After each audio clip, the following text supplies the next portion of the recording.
«Не переступи закон». Информационно-познавательный час под таким названием провели сотрудники службы семьи совместно с отделом полиции района для школьников 7 класса школы имени Талгата Рахманова села Верхнеиркеево.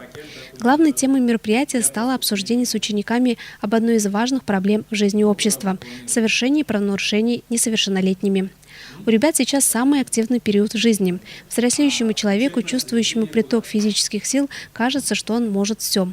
Однако недостаток жизненного опыта, незнание законов, а частые просто неумение себя контролировать приводит порой к печальным последствиям. На встрече присутствовал старший уполномоченный полиции отдела МВД России по району Ильнур Мухаметов, который рассказал школьникам о самых распространенных преступлениях, совершаемых несовершеннолетними, и какой определенный отпечаток накладывают они на судьбу человека. Употребление спиртных напитков, употребление табачной продукции, независимо от того, что электронные сигареты, так называемые, нет таких, они приравнены к табачной продукции. Нарушение комендантского часа – это драки между собой, травля, как вы говорите, хулиганство, хищение – все это влечет в отношении вас профилактический учет. В дальнейшем это влечет на ваше поступление в образовательные учреждения и на работу.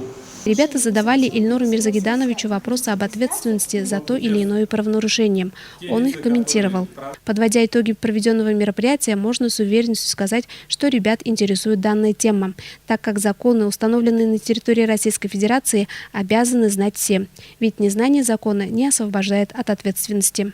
Думается, что информация, полученная учащимися в течение часа, принесет положительные результаты. Айгуль Мулаянова, телерадиокомпания «Илиш».